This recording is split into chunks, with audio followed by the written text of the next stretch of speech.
지난 정조극장 시간에 이 새손인 정조와 정순왕후가 이 정치적으로談判을 통해서 이 왕손 추대 사건을 마무리 짓는 장면까지 살펴봤는데요. 잠시 이 사건의 뒷이야기를 소개해드리자면은 우선 해경궁은 당시 새손에 대해서 굉장히 고마워했습니다. 그 한중록을 보면 생각 밖의 화란이 아버지께 미쳐 화색이 급하여 어디까지 미칠 줄 모르는 상황이었으나 다행히 새손의 덕으로 적들이 진정되더라. 그러니까 당시 해경궁도 이 정조가 나서서 이 정순왕후 쪽 사람들을 설득하지 않았으면은 이 화가 어느 지경에 이르렀을지 모르는 상황이었다. 그런데 정조의 이 설득 덕분에 이 어떻게든 사건이 잘 넘어갔다. 이렇게 고마움을 표하고 있는 거예요. 그런데 문제는 이 사건 이후로도 이 정순왕후 측의 공격이 멈추지 않았다는 겁니다. 그래서 한중록을 보면은 그 새손의 힘으로 눈앞에 닥친 화는 녹였지만 그놈들의 살인은 갈수록 더 깊어지더라 하면서 이 앞으로의 상황에 대해서 계속 염려를 표하고 있어요. 이러한 상황에 대해서 영조 역시 근심을 했었는데요. 그 왕손 추대 사건 이후에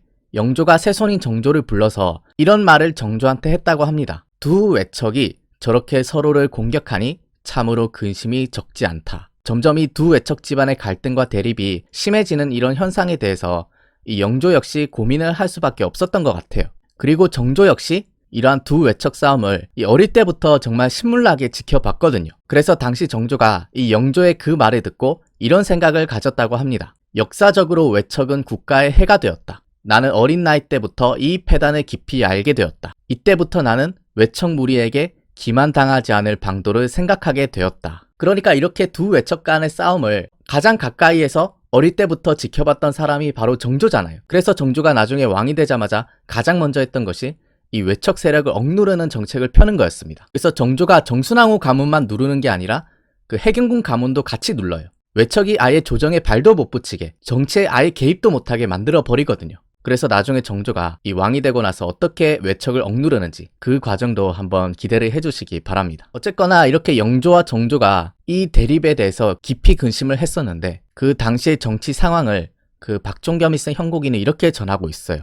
홍봉안과 김귀주는 각기 당파가 있었는데 서로 헐뜯으며 대립하여 상대방을 죽이고자 하는 데까지 이르렀다. 그리고 또 다른 기록을 보면은 이때 남당과 북당 두 가지 명칭이 생겨났으니 김귀주는 남쪽에 거주했고 홍봉안은 북쪽에 거주했기 때문이다. 그래서 이번 정조극장에서는 1부에서는 이 남당의 세력이 어떻게 커졌는지를 한번 살펴보고요. 그리고 2부에서는 이 풍산홍씨 가문인 이 북당의 세력이 당시 어떤 처지에 있었는지를 한번 살펴보도록 하겠습니다. 그 우선 남당이 세력을 키우는 과정이 굉장히 흥미로운데요. 그 기록을 보면은 김귀주가 앞장서서 당시에 사람들을 막 모으는데 한 가지 눈에 들어왔던 부분은 이 김귀주가 재물을 풀어서 사람들을 사귀는 장면을 볼 수가 있었어요. 당시에 그 사실을 그 심낙수가 쓴 정별록은 이렇게 전하고 있습니다. 김귀주는 재물을 풀어서 사람들을 기쁘게 하니 사람들이 하나같이 그에게 빌붙게 되었다. 조금 식견이 있다는 사람들도 그 무리의 선동에 넘어가는 경우가 많았다. 남당의 명성과 위세가 점차 커졌다. 이러한 사실은 정조 역시 증언을 하고 있는데요. 해경궁이 쓴 한중록을 보면은 정조가 그 김귀주에 대해서 이렇게 비판을 하고 있습니다. 정조께서 항상 말씀하시기를 그 홍봉안이 어영청에 은을 많이 비축해 두었는데 김귀주 부자가 그 은을 도적질하여 자기 사람들에게 삭스로 주었으니 매우 원통하고 분하다라고 하였다. 그러니까 정조가 지금 이 김귀주 부자가 국가에서 비축해두는 이 은을 도적질해서 그 돈을 가지고 자기 세력을 구축하는 데 썼다는 거예요. 그래서 실제로도 이 김귀주가 사귀었던 이 사람들이 대부분 가난한 출신의 사람들이 많았습니다. 그 예컨대 순조실록을 보면은 이런 기록이 있어요. 김귀주는 홍봉안보다 늦게 진출한 처지로 그 홍봉안 집안과 대척하기 위해 가난하지만 학식 높은 선비들과 사귀고 헛된 명성을 부정하게 거두어 심한지, 김종수, 정의안 등과 결탁해 당을 만들어 홍씨를 기울어지게 했다. 그러니까 김귀주가 이 자기 세력을 모으는 방식이 그 학식은 높지만 가난한 이런 선비들 있잖아요. 그런 선비들을 주로 이 타겟으로 설정해서 점차 교유를 해 나가면서 이 자기 당을 키웠던 거예요. 이러한 김귀주의 이 전략을 잘 보여주는 사례가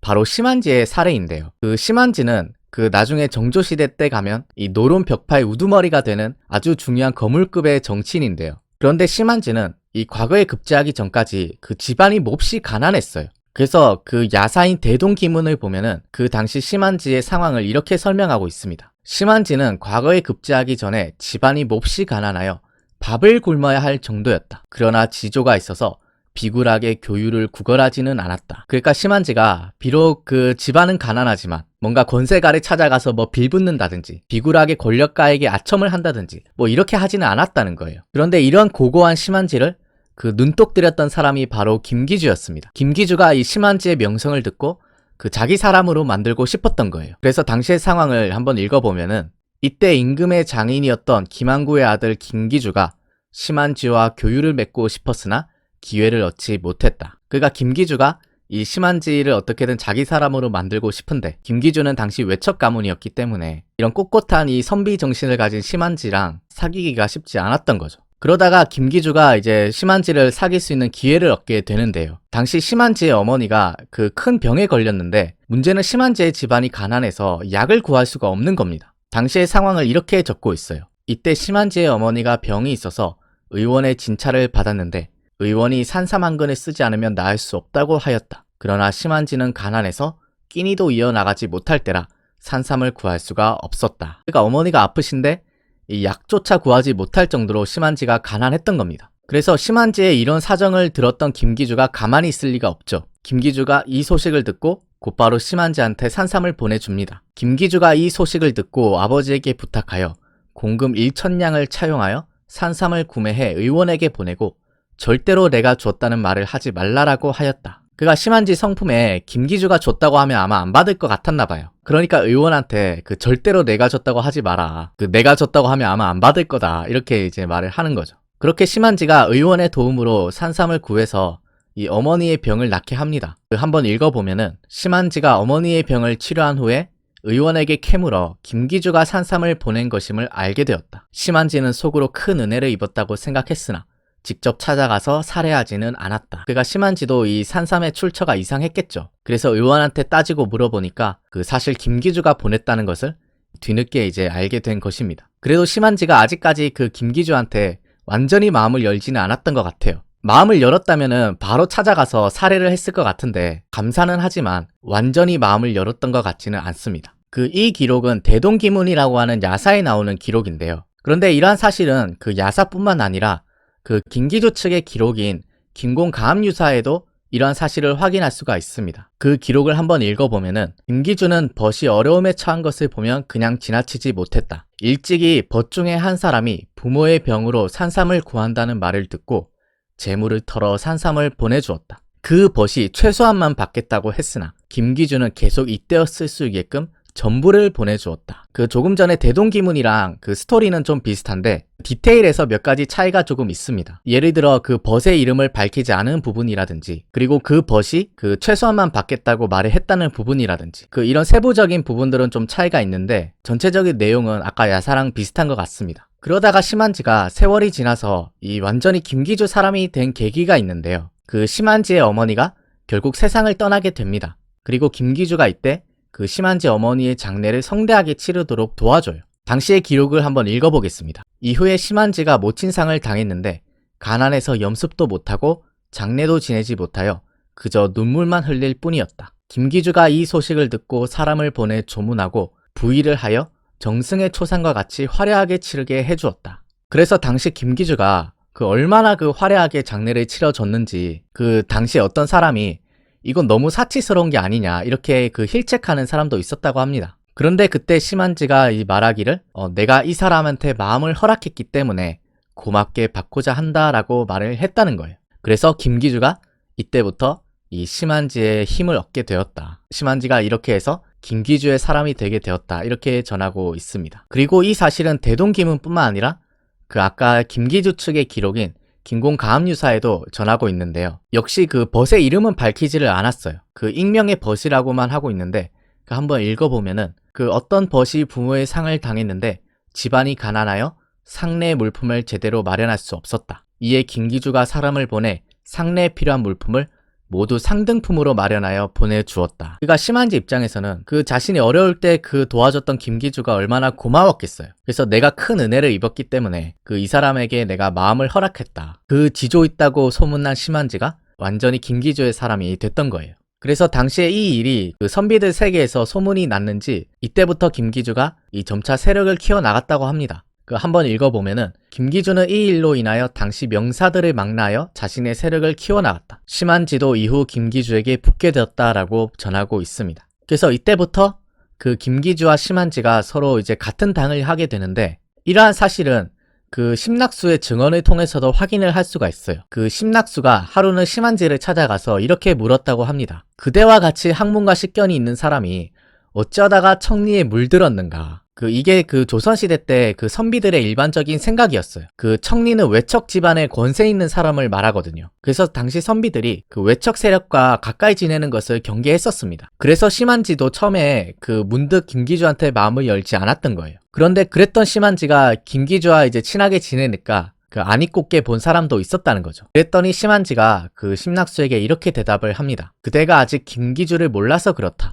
나 또한 김기주가 모두 다 옳다는 것은 아니지만 대체로 대의를 잡고 있고 문장과 의론이 뛰어나다. 그러니까 이걸 보면은 심한지가 완전히 김기주 측에게 넘어갔다는 것을 이제 알 수가 있는 거죠. 실제로도 심한지가 계속 남당으로 활동을 하게 되고요. 그 정조시대 때 노론벽파의 전신이 남당이거든요. 남당이 나중에 노론벽파로 바뀌게 됩니다. 그래서 심한지가 김기주로 인해서 이 노론벽파 사람이 된 거예요. 그래서 김기주가 이런 식으로 그 자신들의 세력인 남당을 키우고 있었는데, 물론 모든 선비들이 그 김기주의 이런 물질 공세에 넘어갔던 것은 아니었습니다. 그 심낙수의 기록을 보면은 그 권진응이라는 사람이 심낙수에게 이렇게 말을 했다고 해요. 예전에 김기주가 나에게도 인삼을 보내왔는데 나는 그와 일면식도 없는 사이였기 때문에 받으면 안 된다고 생각해서 받지 않았다. 그러니까 이걸 보면은 김기주가 정말 많은 사람들에게 그 뭔가 물질 공세를 했던 것 같아요. 이 심한지뿐만 아니라 그 가난하고 학식이 있는 선비들에게 자기 사람으로 회유하는 과정이 있었다는 것을 이 기록을 통해서 알 수 있는 것 같습니다. 그래서 아까 심한지의 사례처럼 넘어간 사람이 있고, 이 권진응처럼 넘어가지 않았던 사람도 있고 그랬던 겁니다. 그래서 당시 김기주가 이렇게 사람들을 막 사귀는 과정을 해경공이 한중록에서 이렇게 비판을 하고 있어요. 김기주가 가난하여 죽게 된 것들을 서울이냐 시골이냐 문인이냐 무인이냐를 따지지 않고 재물로 달래고 의협심으로 사귀는 채 하여 몸을 굽혀 모으더라. 좋은 음식과 두꺼운 옷으로 후히 대접하고 돈 달라면 돈 주고 쌀 달라면 쌀 주고 병이 있다면 인삼 주고 녹용 주고 결혼이나 상이 났다 하면 도와주니 그것들이 김기주를 죽어도 잊지 못할 은혜로 알더라. 그가 그 사람이 힘들고 어렵던 시절에 이렇게 도와준 경험이 그 잘 잊혀지지가 않잖아요. 그러니까 김기주가 그 어려운 시절에 이렇게 살펴주고 챙겨주니까 그 사람들이 그 김기주 은혜를 평생 동안 못 잊는 거죠. 이런 식으로 김기주가 자기의 남당 세력을 키워나갔던 겁니다. 그래서 당시 남당의 세력이 그 홍봉안의 북당을 완전히 뛰어넘게 돼요. 그 당시의 상황을 심낙수는 이렇게 밝히고 있습니다. 남당의 세력이 점차 커지자 북당 사람들이 모두 두려움을 갖게 되었다. 남당의 세력은 점차 기세를 떨쳤고 북당은 명목만 있을 뿐 실제로 사람은 얼마 없었다. 이렇게 남당은 성장을 해 나가는데 그 북당 세력은 점점 쪼그라들게 되는데요. 그래서 다음 2부에서는 당시 그 북당은 어떤 사람들이 있었는지, 그 당시 북당의 상황이 어땠는지를 북당의 이야기를 한번 살펴보도록 하겠습니다. 긴 시간 시청해 주셔서 고맙습니다.